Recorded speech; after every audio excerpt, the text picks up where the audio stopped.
And good morning, evening, afternoon, wherever you are in the world. This is Harrison Smith with another episode of Cynema, brought to you by Dark Matter TV.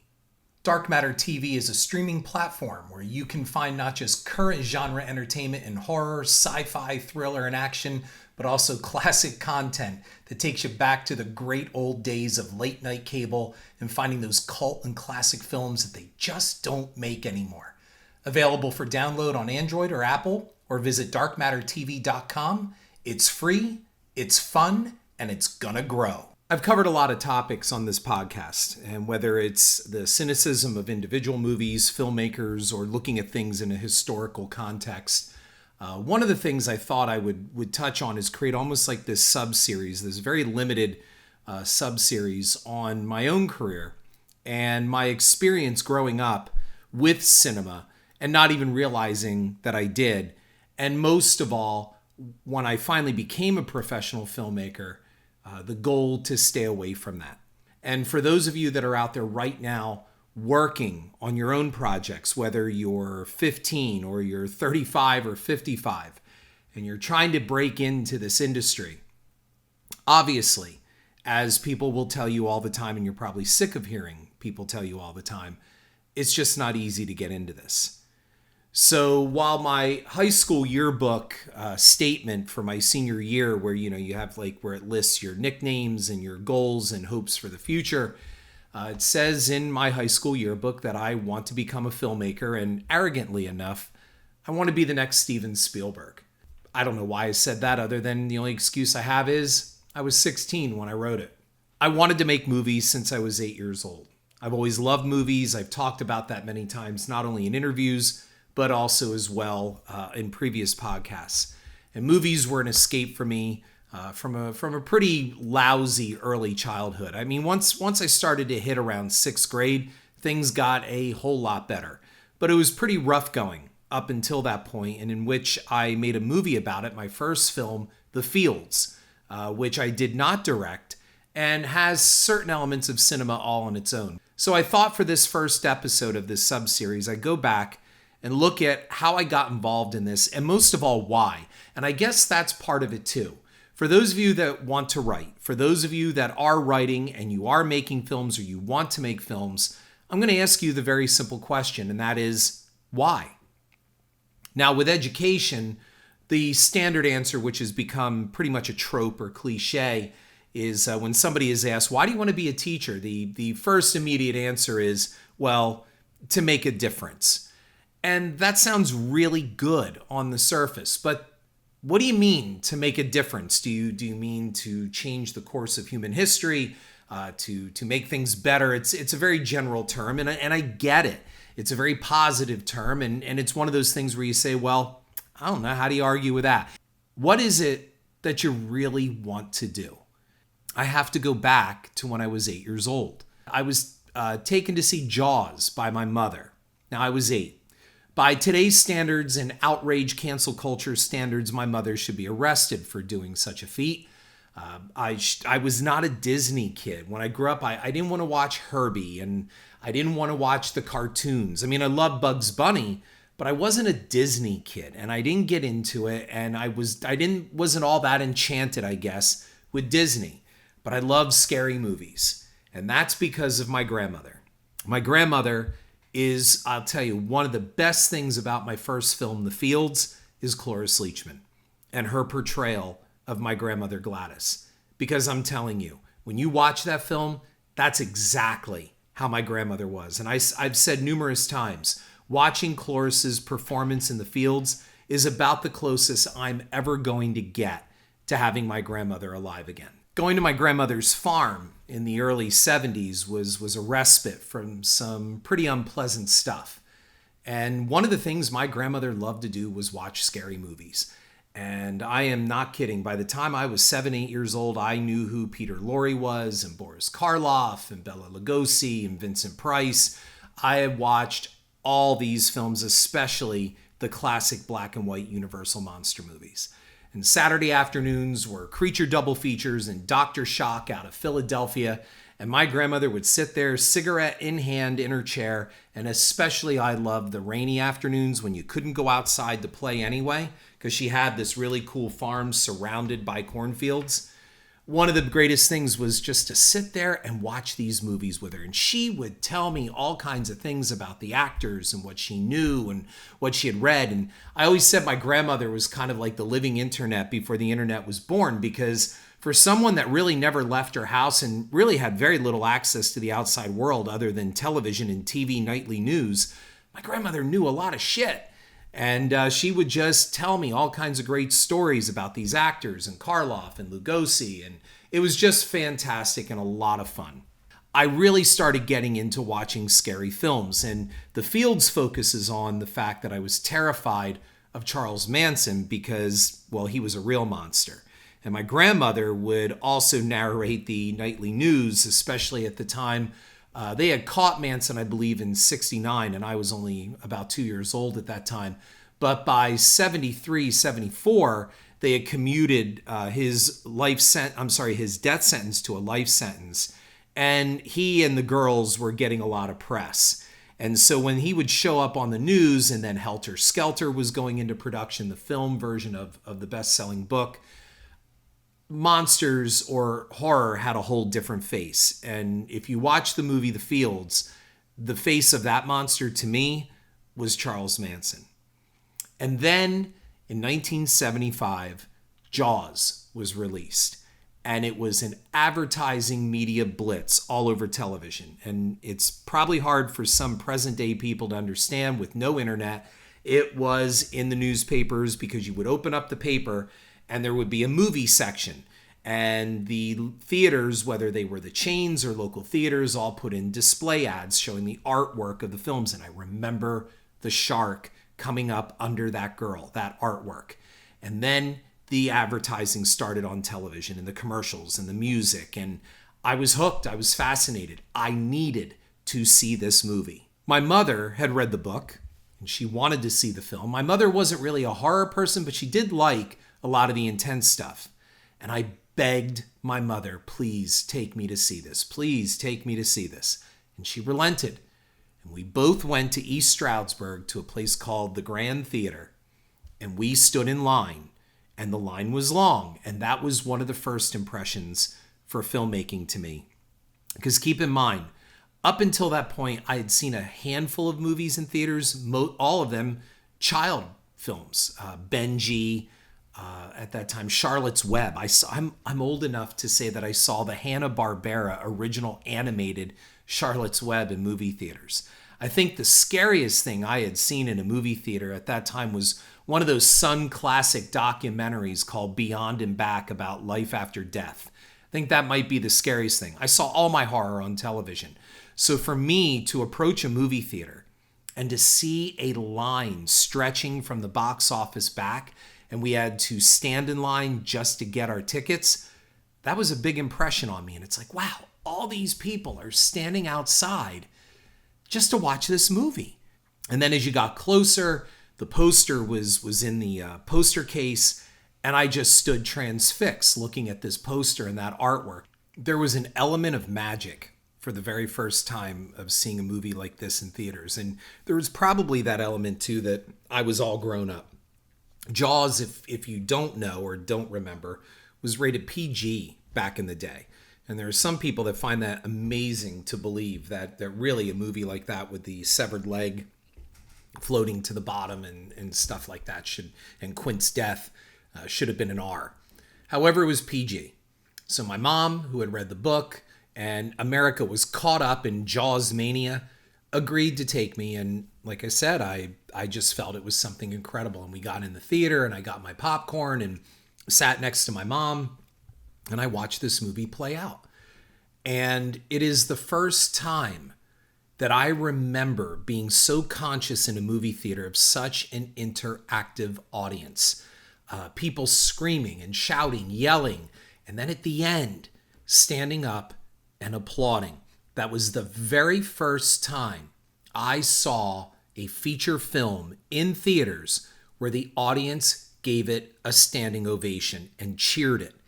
And that's when I knew. I mean, I looked around that room And I knew this is what I want to do. I thought it was absolutely amazing that a movie can make all these strangers react in an almost unified way. And it made such an impression on me.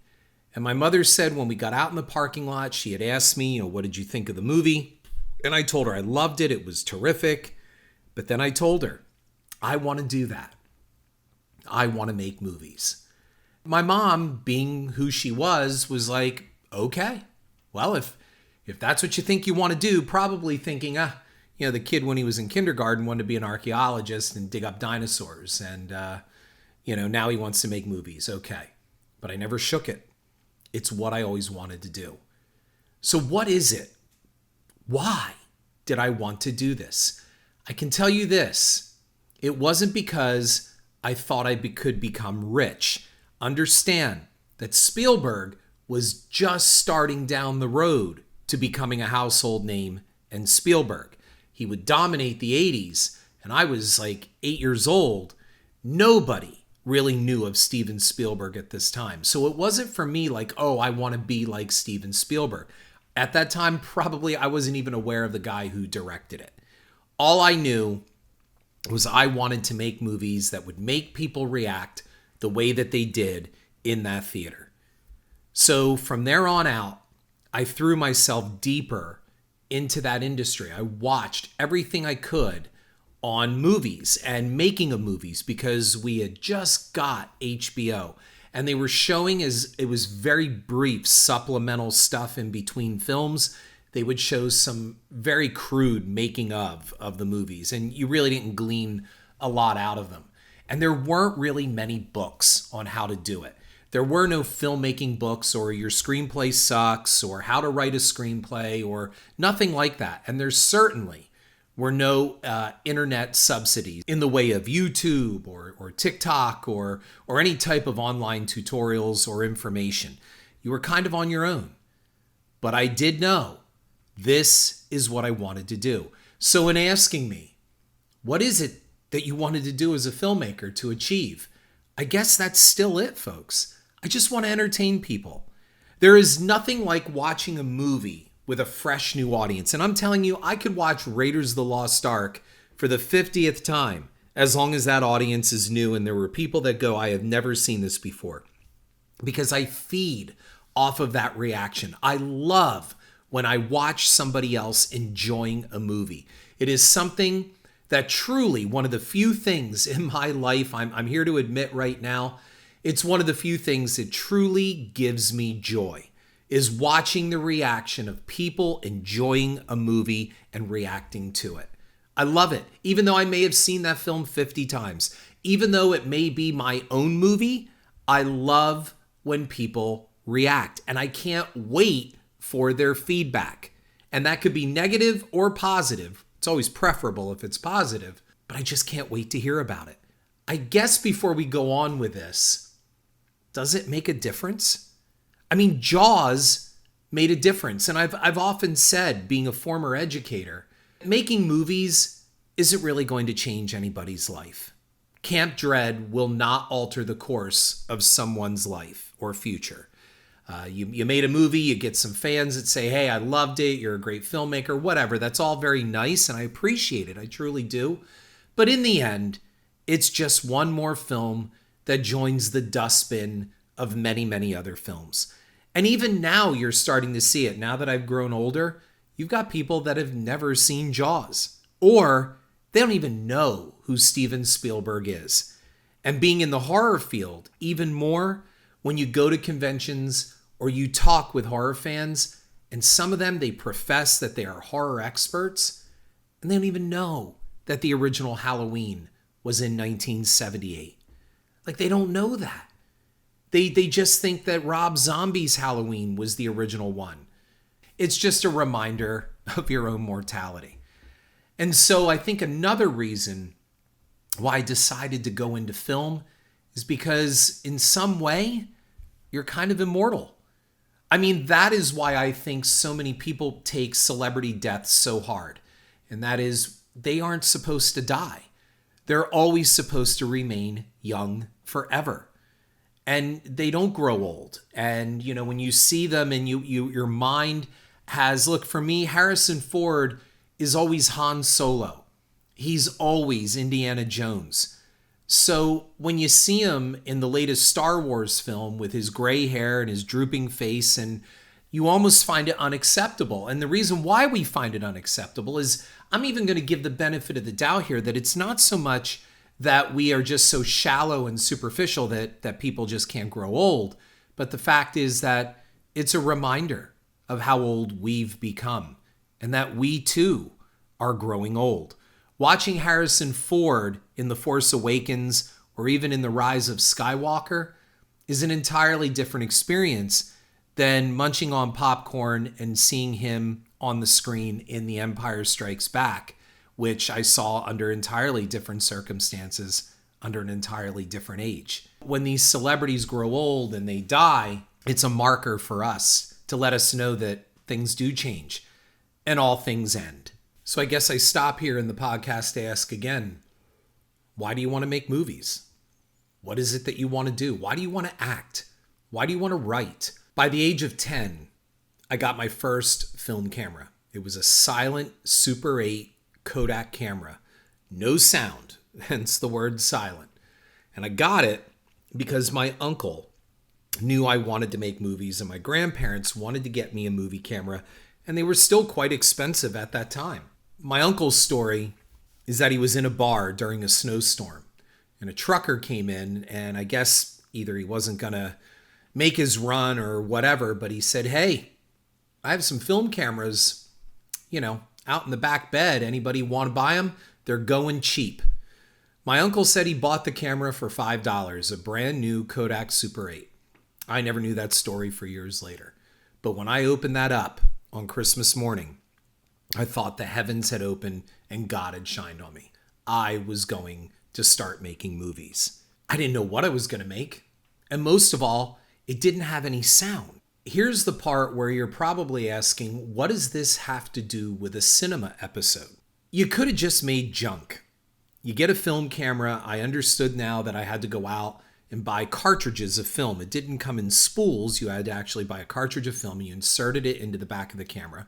And then you ran it. You pushed a button. It gave you a choice of regular speed or fast motion. You didn't have slow motion at the time. So I could change the shutter speed and I could go fast motion or whatever. Now, I had watched also growing up, in addition to horror, a lot of silent movies in the way of Chaplin and Buster Keaton. And I had recently, at that time, discovered Benny Hill.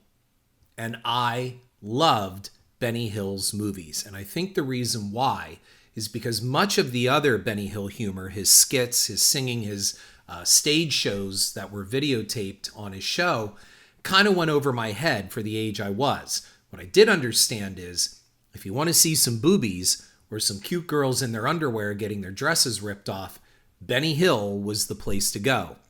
And you would hear that Thames sign on, that broadcast, like NBC had ding, ding, ding. You had the Thames sign on, which was dun, dun, dun, dun, dun, dun, dun, dun. And you would see, the Thames logo come up from the Thames River and all of that stuff. And you knew you were in for a good time. And I had watched and was still watching Benny Hill for what I used to call his fast flicks, which were slapstick, very lowbrow humor, running around real fast and altered speed. And I thought, well, that just might be the place to start. Instead of just taking the camera and going out and filming toy dinosaurs trying to, step on buildings, which I really wanted to make a Godzilla movie. And I thought of the idea of building a Godzilla suit. That just wasn't going to work. But I did want to make comedies, and most of all, I could put my friends in them. And I guess this is the part where, as I wind this episode down for the introductory sub-series episode, and that is, I was that kid in the neighborhood that got everybody else to do things. I'll give you an example. Like in the summer, everybody would kind of look to me and be like, well, what do you want to do? And if I would say, well, I want to do this, then everybody went, oh, okay, then we'll do this. And whether that was bike riding or fishing or going down to the creek and floating in inner tubes, it kind of all came back to me. I was almost like the event planner of my development, my neighborhood. And it was me who came up with the idea to build a fort up in the woods. And we took all this extra wood from houses that were being built nearby and cleared lots out of the forest. And we built this gigantic, it looked like the Borg cube in the middle of the woods. It was probably a 10 by 10 square foot house, shed kind of thing. Had a door that basically had a drawbridge kind of door where you had to pull it up. We didn't know how to make a hinged door kind of thing to open and close. And you had to crawl through the bottom of it to get into the fort, which again inside was basically a big black box with no windows. And it was my idea. I felt we should have a fort. We should have a hideaway. And I'm really glad we did it. In 7th grade, I was the kid who thought we have all this forest right next door to our house and we owned much of it. Why don't we have a haunted forest? And why don't we charge people money and give the money to the SPCA? And then we could donate that money for charity to help the animals. And son of a bitch if we didn't do it. And I want you to understand, this is like 1979. We raised over $150. That's a lot considering that you have this neighborhood haunted forest with a bunch of kids dressed up in really crappy costumes, hiding in the woods basically along a path that we cut with a lawnmower and hedge clippers just to get some people to walk through. And I think we charged 50 cents or $1, but I know some people made donations and the entire neighborhood came out. They heard what we were doing and they did it. So now I was going to make movies. And the catch is, you need a cast. And so what was I going to do? And most of all, how do you get these kids to do all of this? The other downside is, we didn't really have any hot chicks in the neighborhood to be the femme fatales, or most of all, what I was hoping is to get their dresses ripped off like Benny Hill. And I know all right now in this era, you're thinking, oh, sexual harassment, me too. I was like 12, 13, and I was just emulating what I saw on TV, and I was not a misogynist or anything like that. You had to come up with something. And we thought about it. At first I can show you sometime. I've posted them on Twitter. At first I made some stupid skits with a friend of mine, my best friend at the time, and we pretended to cook a cat in the microwave. He was a chef and he was going to show how to do this, and we used special effects, and I used to edit. That was the thing. I learned how to edit at first in the camera because you only had so much film. And my mother was not going to pay for not just getting me raw film, but also developing that film. See, that was the other catch. Not only do you get the film, you got to process it. And there was a Ray and Derrick in our mall, which was like a CVS at the time. And I used to walk to the mall or bicycle to the mall, or if my mom had to go up to the mall, she would drop it off. But you had to get these packets and fill out these packets and send your film away. And I think the developing cost was somewhere between $5-6 a roll. It was something like that, or a package. But that was a lot of money. And the rolls themselves of raw film, the stock film, well, that costs money too. And my mother had the definite attitude of don't think I'm buying you this film. So I mowed lawns. I mowed a lot of lawns, and I weeded, and I did landscaping. And I know it sounds like that, I walked uphill, in snow both ways, but I did. I took our lawnmower. I bought the gas for it because that was another thing. My mom was like, you think we're going to give you the gas to go mow other people's lawns? So I learned how to factor in cost. So to charge for a lawn, it was my labor plus the gas. And that was interesting. I learned that at the time. My stepfather taught me that little life lesson. But I did all of this to buy film stock and also to develop that film. Our props, well, they came from what we had. We made our movies with props that we borrowed from our own homes. If we needed a knife, we used a real knife. If we needed a gun, we had our toy guns that we pretended that were real guns. Costumes also came from our home. And I guess that's where I end this first podcast, because at that time, I was drawing a comic strip called Spedwoman. And I'll explain what that is, because by today's standards, it is 1,000% politically incorrect. But back in the day in school, you had special education. And the kids went to separate classrooms. They weren't mainstream or mixed. And again, I am telling this story from the standpoint of being a kid. I am not making fun of anyone, nor berating or belittling anyone who participated in such classes. So there's my disclaimer, my modern day disclaimer. However, we were kids. They labeled special education as SPED, SPED. Instantly, kids would equate that with, well, these kids aren't too bright or not smart enough. And I applied SPED to a woman because on Benny Hill, he had Wonder Gran. And I think the actress's name was Janet Leaves. And Benny Hill played these villains, and she dressed up as this old lady, and she fought crime. And she was the answer to Wonder Woman or whatever. And they were very, very funny skits. I think they only made 2 of those films. But I wanted my own Wonder Gran. That's what I wanted. And so I came up with Sped Woman. And that's where the character was born. And I started drawing comic strips with a buddy of mine. His name was Joe Barnifer. And I started drawing comic strips of her in school. Most of them were still panel comic strips. And she was a woman who changed in a porta potty instead of Superman's phone booth. And she rode a skateboard. And quite frankly, folks, this had absolutely no meaning or center whatsoever. And it wasn't really all that funny, and it really wasn't all that good. But she had a puffy, white-haired, frizzy hairdo, and she wore this blue dress with a white, puffy frill around it, like what an old lady would wear. And I thought she might be the best thing to translate into a series of movies. And so I started to create some villains, and I would have my friends in the neighborhood play these villains. And the number one villain was a guy called The Fiend. And boy, isn't that a creative name. But that's what I thought I was going to do. So with this film camera, I sat down and started drawing out exactly what I could do to make this comic strip come to life. In school, I had a girlfriend. Her name was Maria. And she was this beautiful, tall blonde. And I couldn't believe that she was my girlfriend.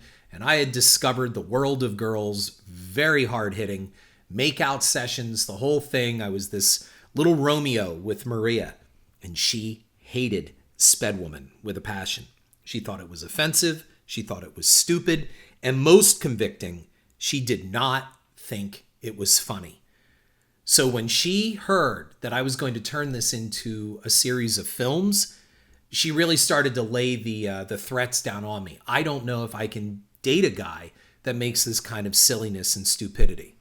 Now, at that time, which was right around 8th grade, I had made my first real feature film on video. It was on pneumatic video, reel-to-reel tape is what it was, shot on a 3-camera system down in the basement of our school. Our middle school had a TV studio, brilliantly built and designed beneath a gym. So you can imagine what the sound was like in that studio. I had always loved Mad Monster Party, the stop-motion animation 1967 comedy kids film with Boris Karloff and Phyllis Diller and Gail Garnett. I was in love with that movie, always was since a kid. I loved it. I thought I wanted to remake it in 8th grade. And at first I was going to make it a play, an actual live theatrical play for our school stage. And I had this wonderful teacher. Her name was Donna Haddon, and she became very close to me and pretty much like a second mother to me.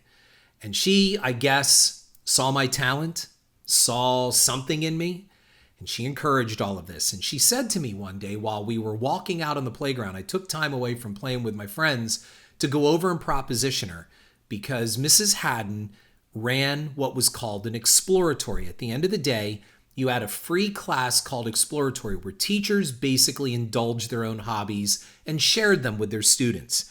So some of them were model building. Others were radio broadcasting. And Mrs. Haddon's was TV film production. And I thought, I can learn a lot from her. And I pitched her the idea of making Mad Monster Party in the basement, in the studio basement of the school. Now, in 7th grade, I had met her because she had her TV production and she was making an adaptation of Evan Hunter's On the Sidewalk Bleeding, which was pretty racy for 1978-79 in a middle school. Keep in mind, this is middle school. And I was in another exploratory and I was driving this teacher nuts, and she brought me and a couple of my friends over to Donna Haddon, where she said, you might like this boy. And I joined up on trying to make On the Sidewalk Bleeding, but it crashed and burned for a number of reasons, and the film was never completed. So in 8th grade, I knew I would be getting Mrs. Haddon as a teacher. And with that, I brought Mad Monster Party with me. And in addition to that, I had my friend who lived down the road. She transcribed the whole movie into a script. And I had audio recorded the movie on audio cassette. I gave her the cassettes, and that entire summer of 1980, she transcribed that movie onto paper, handwritten, and her handwriting looked like type. And she had a full script. So before Sped Woman, there was Mad Monster Party, and I was going to get my friends to be in it. That's your cliffhanger for this first sub-series episode. This is Harrison Smith.